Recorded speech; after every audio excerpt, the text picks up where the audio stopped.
Hello students, मेरा नाम पंकज पारिक है और हम आज पढ़ेंगे कि इकोनॉमिक्स क्या होता है। 11th स्टैंडर्ड में जब इकोनॉमिक्स की स्टार्टिंग होती है तो व्हाट इज़ इकोनॉमिक्स, हमको हम वर्ड पता है इकोनॉमिक्स, लेकिन होता क्या है, कैसे डील होती इकोनॉमिक्स की, वो सब हम आज के लेक्चर में देखेंगे। और सबसे लास्ट में हम एक इकोनॉमिक्स का पार्ट, हम इकोनॉमिक्स पढ़ रहे हैं और we are a student of commerce, तो हम आज से एक नई चीज़ चालू करेंगे अपने वीडियोस में कि जब भी कोई भी वीडियोस होगा तो सबसे लास्ट में हम एक कॉन्सेप्ट देखेंगे कॉमर्स का, जो कि एक अलग व्यू रखता है कि जो एक कॉमर्स स्टूडेंट को जानना जरूरी होता है। वो हम आज एक टॉपिक देखेंगे जिसका नाम है WPI, that is wholesale price index. उसके बारे में आज हम लोग जानेंगे कि कब से स्टार्ट हुई थी, इंडिया में अभी कौन मैनेज कर रहा है, कब किसने स्टार्ट किया था और क्यों होता है, ये WPI क्यों निकाला जाता है, ये हम सब देखेंगे। लेकिन उससे पहले हम स्टार्ट करेंगे कि इकोनॉमिक्स क्या होता है और इसमें क्या क्या चीज़ों किस किस को इंक्लूड किया जाता है, what are including in economics that we are studying today. Okay, तो first of all we are starting introduction of economics. Economics होता क्या है? इकोनॉमिक्स को हम बोल सकते हैं कि एक सोसाइटी होती है वो जो अपने लिमिटेड रिसोर्सेज होती है उसके साथ डील करती है, उसको हम इकोनॉमिक्स कह सकते हैं। कैसे कह सकते हैं कि आपके पास जो रिसोर्स अवेलेबल है, मतलब कि आपके पास जितनी वस्तुएं उपलब्ध है उसी में आप आपकी नीड को सेटिस्फाइड कर लेते हैं, वो एक इकोनॉमिक्स है। हम कह सकते हैं उसको कि दैट इज अ इकोनॉमिक्स। मतलब कि किसी देश में कितने अनाज का जत्था है उसी में वो सेटिस्फाइड कर लेता है, या फिर किसी और जगह से मंगवाता है, मतलब टोटल अपने सेटिस्फेक्शन जितना कर लेता है, उसको हम इकोनॉमिक्स कह सकते हैं।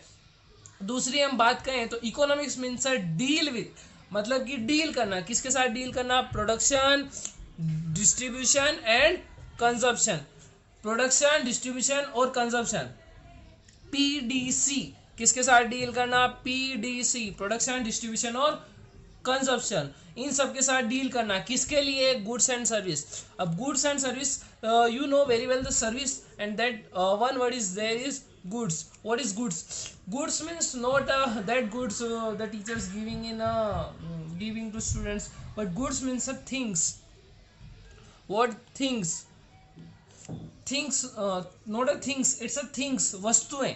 That is a goods and service means you are taking a service from a petrol pump, you are taking a service from CA, and you are taking service from a teaching, that is a service. And goods are that you are taking or purchase things from a shopkeeper or a mall or any other institute, that is a goods. Okay, economics means a deal with the production, that is a PDC, production, distribution and consumption, that is a PDC. Economics is a social science that deal with PDC of goods and service.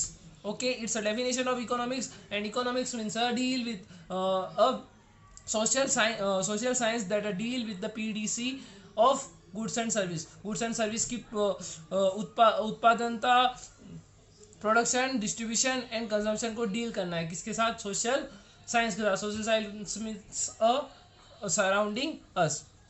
Next, that is ये तो economics की बात थी। हम आगे बात करते हैं तो हमारा फर्स्ट चैप्टर है, that is economics and an introduction.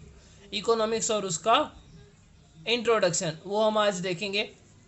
सबसे पहले तो मीनिंग इकोनॉमिक्स का, कि जब हम इंडिया में इकोनॉमिक्स को एक अलग शब्द के नाम से जाना जाता है, दैट इज अर्थशास्त्र। अर्थशास्त्र का मीनिंग होता है, अर्थ का मतलब होता है पर्पस, और शास्त्र का अर्थ मीन्स कि पर्पस और गोल, मतलब हमारा गोल क्या है, एम क्या है, वो एक अर्थ का मतलब होता है, अर्थ। और शास्त्र मतलब जो ग्रंथ वगैरह होते हैं, एक संस्कृत मीन्स है इसका कि, और पूरे अर्थशास्त्र को मिला दिया जाए तो उसका एक मीनिंग होता है, that is the science of benefit और a purpose in a practical life. मतलब हमारे प्रैक्टिकल लाइफ में क्या पर्पस होता है वो हमें सिखाता है। कौन सा शास्त्र? अर्थशास्त्र। That is it's a name of India, it's a Arthashastra. Next, economics, India का जो इकोनॉमिक्स है वो क्या कहता है? Any activity done with the purpose of obtain some benefit is called an economic activity. मतलब कि अगर कोई भी एक्टिविटी किसी भी पर्पस के लिए की जाती है तो उसे क्या कहते हैं, इकोनॉमिक एक्टिविटी कहते हैं। किसके लिए, बेनिफिट पर्पस के लिए जो भी एक्टिविटी की जाती है। मैं किसी को पढ़ाता हूँ तो वो मेरी एक इकोनॉमिक एक्टिविटी है, क्योंकि मैं उससे एक सैलरी, मुझे सैलरी मिल रही है और मैं क्या कर रहा हूँ, एक प्रॉफिट अर्न कर रहा हूँ। ओके, ऑब्टेन बेनिफिट, मुझे उस चीज़ का बेनिफिट मिल रहा है, वो एक इकोनॉमिक्स है इंडियन थॉट के अकॉर्डिंग। ये इंडियन एक्टिविटीज़ है। इंडिया में क्या होता है कि पीपल्स इंडियन थॉट के अकॉर्डिंग कि कोई भी एक्टिविटी हो कि उसमें अगर उसमें बेनिफिट पर्पस होता है तो वो एक्टिविटी एक इकोनॉमिक एक्टिविटी है, ऐसा हम मान सकते हैं। आगे की ओर हम चलें तो एक जो हमारे अर्थशास्त्री थे कौटिल्य जी, उन्होंने एक परिभाषा दी थी, मतलब एक डेफिनेशन दी थी इकोनॉमिक्स की, दैट वी स्टडी टुडे।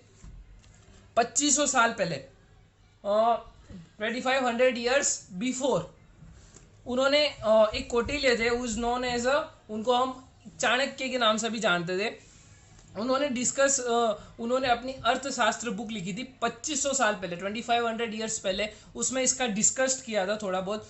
उनके अकॉर्डिंग कि the intention of a human being is a artha, मतलब उसका जो इंटेंशन होता है, पहले भी हमने देखा अर्थ का मतलब क्या था, अर्थ मीन्स अ पर्पस और गोल। यहाँ पे भी उन्होंने वही बात कही है कि intention of a human being का जो इंटेंशन होता है दैट इज अ अर्थ, और उसको हम वेल्थ भी बोल सकते हैं। वेल्थ मतलब पैसा, मनी, उसको हम वेल्थ भी बोल सकते हैं। दूसरी अगर उनकी डेफिनेशन देखने जाए तो उन्होंने ऐसा बोला है कि the science explain the purpose and utility of wealth, मतलब वो कहाँ से पैसा आएगा और कहाँ को पैसे को खर्च करना है, और वेल्थ को कैसे क्रिएट करना है, कहाँ पैसे को खर्च करना है और कहाँ से पैसा कमाना है, ऐसे शास्त्र को क्या कहेंगे, इकोनॉमिक्स कहेंगे। The science explaining the purpose and utility of wealth creation on earth is called a economics, मतलब पैसे को कहाँ से कमाना और कहाँ खर्च करना है। ऐसी डेफिनेशन हमारे 2500 साल पहले एक अर्थशास्त्री हुआ करते थे जिनका नाम था कौटिल्य, और जिनको हम चाणक्य के नाम से भी जानते थे, जिनका पूरा नाम था विष्णुगुप्त चाणक्य। उन्होंने इस परिभाषा के बारे में बताया था। फिर कुछ और इकोनॉमिक्स आए थे जिन्होंने अपनी अपनी अलग अलग डेफिनेशंस दी इकोनॉमिक्स के regarding. That is the first is Adam Smith. Adam Smith ने ऐसा बोला था, इकोनॉमिक्स क्या है, economic is the study of the nature and causes of wealth of nation. मतलब सिंपल टर्म्स में मैंने नीचे लिखा है, economic study the exchanges of physical wealth produce by labour. Exchange of physical wealth मतलब शारीरिक क्षमता को हम खरीद सकते हैं, उसके बदले में पैसे पेड करते हैं, उसको एडम स्मिथ ने एक इकोनॉमिक्स के तरीके से लिया हुआ है। अगली परिभाषा है अल्फ्रेड मार्शल की। अलग अलग इकोनॉमिस्ट थे जिन्होंने अपनी अलग अलग परिभाषाएं रखी, जिसमें अगला नाम आता है definition of economics by Alfred Marshall. Economic is the study of mankind in the ordinary business life, मतलब जो रूटीन लाइफ है उसमें जो अलग अलग एक्टिविटीज होती है जो इंक्लूड करती है हमारी रूटीन लाइफ में, दैट इज अ इकोनॉमिक्स। ये परिभाषा दी थी अल्फ्रेड मार्शल ने। मतलब कि हमारी रूटीन लाइफ में जो बिजनेस हम लोग करते हैं, जो मैन काइंड होते हैं, मतलब हमारे से रिलेटेड होते हैं, जो इकोनॉमिक से रिलेटेड होते हैं, दैट इज अ इकोनॉमिक्स। उन्होंने ऐसा कहा था। नेक्स्ट डेफिनेशन है रॉबिन्स की। रॉबिन्स भी एक अर्थशास्त्री थे, उन्होंने भी कहा कि रॉबिन्स कहते हैं economics is a positive science and does not prescribe how things should be. मतलब हमारे मन में क्या थिंग्स है इकोनॉमिक्स को लेके, मैं पैसा कैसे कमाऊंगा, मैं पैसा कहाँ खर्च करूंगा, ये थिंग्स जो है वो हम प्रिस्क्राइब नहीं कर सकते। पैसा किसी भी तरीके से कमाया जा सकता है और पैसा किसी भी चीज वस्तु पे इन्वेस्ट किया जा सकता है, किसी भी थिंग्स के ऊपर इन्वेस्ट किया जा सकता है। That is a economics said by professor Robins. That वो एक बहुत ही अच्छे अर्थशास्त्री थे। अब दूसरा कॉन्सेप्ट ये आता है, हम इकोनॉमिक्स पढ़ ही रहे हैं तो इकोनॉमिक्स पढ़ते टाइम एक कॉन्सेप्ट आता है हमारे पास कि what is economical activity and non economical activity. अब किसमें, मतलब कौन सी एक्टिविटी है जो इकोनॉमिकल है और कौन सी एक्टिविटी है जो नॉन इकोनॉमिकल है। मतलब हम लोग पूरे दिन में बहुत सारी एक्टिविटीज करते हैं। हमारे दिन में हम जैसे जैसे हमारी लाइफ जीते हैं। एक दिन का जो रूटीन लाइफ है उसमें हम बहुत सारी अलग अलग एक्टिविटीज को परफॉर्म करते हैं, but all activities are not the subject matter of economics. मतलब कि सारी की सारी एक्टिविटी इकोनॉमिक्स को सब्जेक्ट करने वाली नहीं होती। हम किसी की शादी में गए, किसी के बर्थडे में गए, जाके खाना खा के आए, तो इकोनॉमिक्स को कहीं इफेक्ट करती है?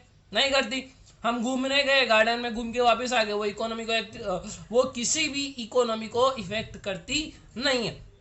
सेकेंड थिंग इज दैट कि हम अगर किसी भी चीज़ को परचेस करते हैं, होटल में खाना खाने जाते हैं, कोई टीचर आपको पढ़ाता है, कोई प्रोफेसर आपको पढ़ाता है, किसी सीए के पास आप एडवाइस लेने जाते हो, that is a economic activity because you are paying there.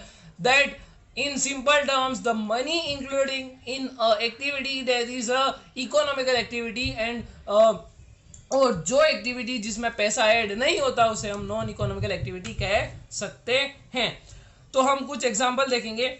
हम इकोनॉमिकल एक्टिविटी को और नॉन इकोनॉमिकल एक्टिविटी को पढ़ेंगे। पहले economical activity activity performed with the purpose of getting economic benefit. भैया यहाँ पे साफ साफ लिखा हुआ है इकोनॉमिक बेनिफिट। इकोनॉमिकल बेनिफिट को हम लोग किससे कनेक्ट कर सकते हैं? मनी से कनेक्ट कर सकते हैं। ऐसी एक्टिविटी जिसमें इकोनॉमिकल बेनिफिट हो, that activity is called a economic activity. ऐसी एक्टिविटी जिसमें इकोनॉमिकल बेनिफिट हो, उस एक्टिविटी को हम क्या कह सकते हैं? इकोनॉमिकल एक्टिविटी कह सकते हैं। एग्जांपल में होटल में खाना खाने जाओ, मैंने कौन सी मेरी एक नीड को सेटिस्फाइड किया बाहर खाना खाने जाने की, उसके लिए मुझे एक्सपेंस करना पड़ा। क्या करना पड़ा? एक्सपेंस करना पड़ा। वो एक्सपेंस मैंने किया तो वो मेरे लिए एक इकोनॉमिकल एक्टिविटी। क्या आया उसमें? किसका कॉन्सेप्ट आया? MONEY, मनी का कॉन्सेप्ट आया। भैया मनी का कॉन्सेप्ट जिसमें भी आता है, जिस किसी में भी मनी का कॉन्सेप्ट आता है, जिस किसी भी थिंग्स में मनी का कॉन्सेप्ट आता है, वो एक्टिविटी इकोनॉमिकल एक्टिविटी में तब्दील हो जाती है, ट्रांसफर हो जाती है। सिंपल टर्म्स में यहाँ पे एक और एग्जांपल है, watching a movie in a theatre. कौन सी नीड को? एंटरटेनमेंट नीड को सेटिस्फाइड किया, उसके बदले में पैसा दिया। हमारे चाचा मामा तो कोई है नहीं कि मूवी हमको फ्री में दिखाएगा, हमने पैसे दिए तो उसमें कॉन्सेप्ट आया money. That is a economical activity. The activity with the purpose of economical benefit in the form of income is called a economical activity। मतलब जो एक्टिविटी इकोनॉमिकल बेनिफिट के लिए की जाती है, उस एक्टिविटी को, या फिर जो एक्टिविटी पैसे के लिए, इनकम के लिए की जाती है, उस एक्टिविटी को इकोनॉमिकल एक्टिविटी कहा जा सकता है। नेक्स्ट एग्जांपल हम ऐसा भी ले सकते हैं कि टीचर्स टीचिंग। मतलब कि अगर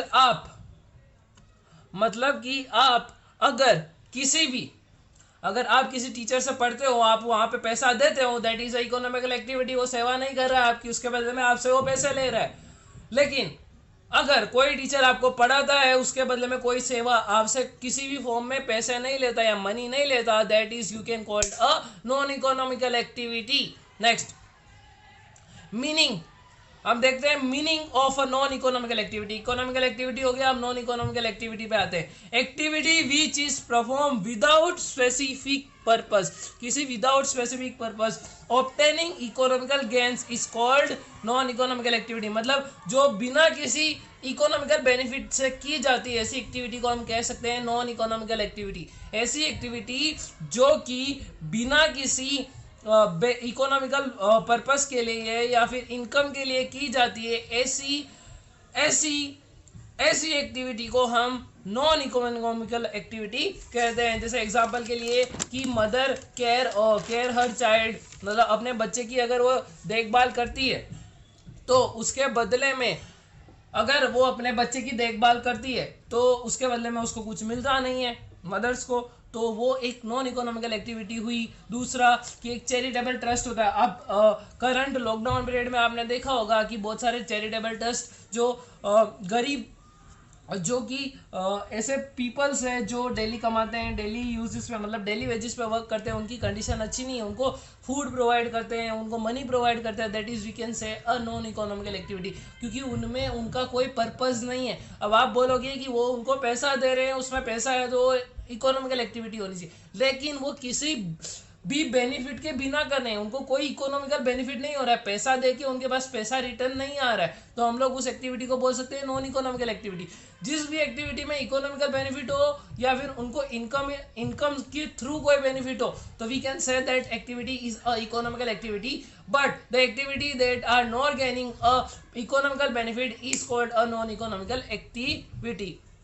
ये आज के हमारे टॉपिक्स थे जो कि कंप्लीट हुए। जैसे मैंने वीडियो की स्टार्टिंग में आपको बताया था कि आज हम एक ऐसा टॉपिक देखेंगे जो कि कॉमर्स से अलग होगा, लेकिन एक कॉमर्स का पार्ट होगा, दैट इज अ WPI। हमने जो अभी तक पढ़ा वो इकोनॉमिक्स के एक फर्स्ट 11th स्टैंडर्ड के GACB बोर्ड के 11th स्टैंडर्ड में जो GACB बोर्ड है उसके अकॉर्डिंग है वो फर्स्ट चैप्टर। उस चैप्टर में जो थोड़े बहुत कॉन्सेप्ट है वो ये फर्स्ट लेक्चर है जो पार्ट 1 है। नेक्स्ट चैप्टर में हम लोग ट्राई करेंगे कि 20 मिनट्स के वीडियो में वो चैप्टर कंप्लीट हो जाए। नेक्स्ट हमारे उसमें टॉपिक्स रहेंगे मैक्रो इकोनॉमिक्स, माइक्रो इकोनॉमिक्स, जो कि एक इकोनॉमिक्स के बहुत ही बड़े ख्याल कह सकते हैं, वो हम देखेंगे। अब यहाँ पे शुरुआत करते हैं WPI की। WPI मीन्स अ होलसेल प्राइस इंडेक्स। ये सेकेंड वर्ल्ड वॉर हो रही थी तब ये इशू किया था, जिसको सर थियोडोर ईजी ने इशू किया था 1937 में। ये तब एक वीकली इशू किया जाता था, मतलब एक वीक में के अंदर इशू किया था, एक वीक कंप्लीट होने के बाद किया जाता था। WPI में होता है ऐसे कि WPI में सबसे पहले आपको बता दूं कि 697 आइटम्स है जिनकी होलसेल प्राइस मतलब कि उनकी कीमत घटती बढ़ती रहती है पिछले वर्षों से। हम लोग पिछले लास्ट ईयर से जो कंपैरिजन करते हैं उसके बदले में वो बढ़ती घटती रहती है। और इसको ये एक इंडेक्स नंबर है, one type of index number, मतलब हिंदी में कहें तो एक सूचकांक है जो कि बढ़ता घटता रहता है। और इसको ministry of commerce and industry, अगर हम हमारे इंडिया में देखने जाए तो ये किसकी एक ब्रांचेस है, department of industrial policy and promotion, इसकी एक ब्रांच है ministry of commerce and industry, जो कि ये WPI की इंडेक्स इशू करती है। WPI के थ्रू हमें ऐसा पता चलता है कि जिस थिंग्स की वैल्यूज बढ़ रही है घट रही है, ऐसा अगर आप एग्जांपल लेना चाहे तो स्टॉक मार्केट का ले सकते हैं। स्टॉक मार्केट, शेयर बाजार, स्टॉक मार्केट का आप एग्जांपल ले सकते हैं। उसमें स्टॉक मार्केट में क्या होता है कि वस्तु की वैल्यू बढ़ती घटती रहती,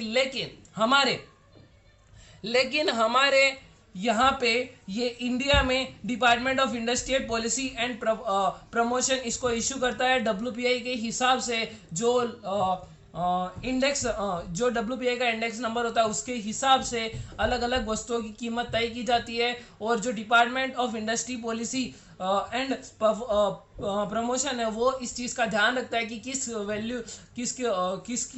किन आइटम्स की वैल्यू बढ़ रही है, किन आइटम्स की वैल्यू घट रही है, लास्ट ईयर के कंपैरिजन में कितना वो लोग इन्फ्लेशन रेट के अकॉर्डिंग वैल्यूज बढ़ा रहे हैं, ये सब चीज़ें देखते हैं। तो ये आज का एक अलग टॉपिक था। हम नेक्स्ट जब हमारा वीडियो होगा तो नए टॉपिक्स के साथ आएंगे और जो 11th का चैप्टर है वो आगे कंटिन्यू करेंगे। Thank you for watching video and like and subscribe my channel. ये नोट्स की आपको PDF मेरे टेलीग्राम चैनल पे मिल जाएगी जो कि डिस्क्रिप्शन में दिया हुआ है। Okay, thank you for watching a video.